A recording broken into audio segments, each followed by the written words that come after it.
क्या निष्पक्ष पत्रकारिता पर सवाल खड़े करना ठीक है? क्या बीबीसी पर सवाल खड़े करना ठीक है? क्योंकि लगातार देखा जाए तो बीजेपी पार्टी शायद बदले की राजनीति कर रही है, ये कांग्रेस पार्टी के तमाम नेता कहते आए हैं। क्योंकि ये भी कहा जा रहा है कि देश के प्रधानमंत्री 2014 के पहले बीबीसी की जमकर तारीफ करते थे, लेकिन जब बीबीसी ने यहां पर डॉक्यूमेंट्री बना दी गुजरात दंगों को लेकर, तो बदले की राजनीति देखी जा रही है और बीबीसी के दफ्तर को बंद करने का प्रयास किया जा रहा है। नमस्कार, आपके साथ मैं हूं ऋतिक सविता। स्वागत है आपका SPN9 न्यूज में। दर्शकों, आखिर क्यों बीबीसी के दफ्तर बंद करना चाहती है बीजेपी सरकार? अनुराग ठाकुर भी निष्पक्ष पत्रकारिता पर सवाल खड़े करते हैं। इसके साथ साथ गुजरात विधानसभा की बात कर लो, उत्तर प्रदेश विधानसभा की बात कर लो, हरियाणा विधानसभा की बात कर लो, मध्य प्रदेश विधानसभा की बात कर लो, यहां पर कहीं ना कहीं बीबीसी को लेकर चर्चा हुई है और सवाल खड़े किए गए हैं। एक तरफ राहुल गांधी कैम्ब्रिज पहुंचते हैं और कैम्ब्रिज में ये बात साफ तौर पर कहते हैं कि भारत देश में लोकतंत्र की हत्या की जा रही है। ये भी कहते हैं कि बीबीसी डॉक्यूमेंट्री बनाता है तो उसके साथ साथ बदले की राजनीति भी देखी गई, यानी कि बीबीसी की चर्चा राहुल गांधी ने कैम्ब्रिज में की। उसके बाद जब राहुल गांधी वापस आते तो उनको माफी मांगने के लिए बीजेपी पार्टी कहती कि आपने देश का अपमान किया, माफी मांगिए। लेकिन दर्शकों, आप ये सुनिए कि आखिर गुजरात दंगों को लेकर सुप्रिया श्रीनेत ने बीबीसी को लेकर क्या बड़ा खुलासा किया है। सुनिए आप इस वीडियो को। बीबीसी की एक डॉक्यूमेंट्री आई जिसपे प्रधानमंत्री मोदी और गुजरात दंगों को लेकर कुछ सवाल उठाए गए, कुछ आक्षेप लगाए गए।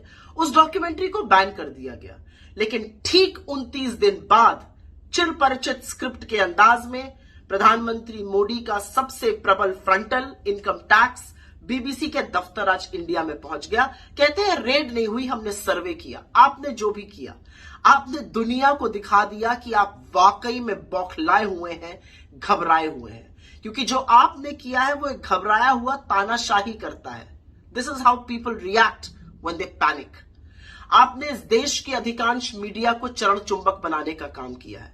आप उनसे कहिएगा बैठ जाओ तो वो लौटने को तैयार है। लेकिन अब आपने जो बीबीसी के साथ किया है वो आपका असली चाल चरित्र और चेहरा दिखाता है। वो दिखाता है कि 22 अप्रैल 2014 को जब गुजरात के मुख्यमंत्री और इस देश की प्रधानमंत्री बनने की होड़ में नरेंद्र मोदी ने कहा था कि मीडिया स्वतंत्र होना चाहिए, मीडिया को डरना नहीं चाहिए, और अगर कभी मीडिया डरा तो मैं उनके साथ खड़ा रहूंगा।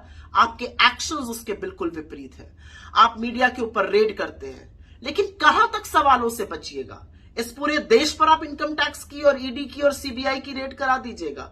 आज देश आपसे कुछ सवाल पूछ रहा है, चाहे वो अडानी पर हो, चाहे वो बेरोजगारी पर हो, चाहे वो महंगाई पर हो, चाहे वो गरीबी पर हो, चाहे वो आर्थिक असमानता पर हो, चाहे वो बुलडोजर चलाने वाली उन सरकारों पर हो जिसको आप तथाकथित डबल इंजन की कहते हैं। लेकिन आप पर अब मुझे तरस आने लगा है, क्योंकि आप एक बौखलाए हुए, घबराए हुए तानाशाह हैं।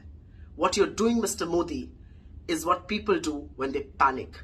I pity you. मुझे तरस आता है आप पर कि आपको बीबीसी के दफ्तर पर एक रेड और एक सर्च, जो भी आप कहना चाहिए, करानी पड़ी, क्योंकि सवालों से आप बौखला गए थे। लेकिन ये सवाल तो देश पूछ रहा है और जवाब तो आपको देना ही पड़ेगा।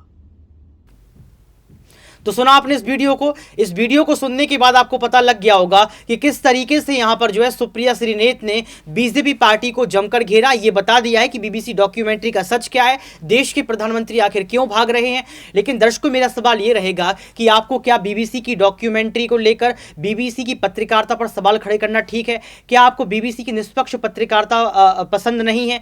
क्या सच में बीबीसी के दफ्तर बंद होने चाहिए? ये आप कॉमेंट बॉक्स में जरूर बताएं और ये भी बताएं कि सुप्रिया श्रीनेत की बातों में कितनी सच्चाई है। आज के लिए सिर्फ इतना ही। देखते रहिए SPN9 न्यूज।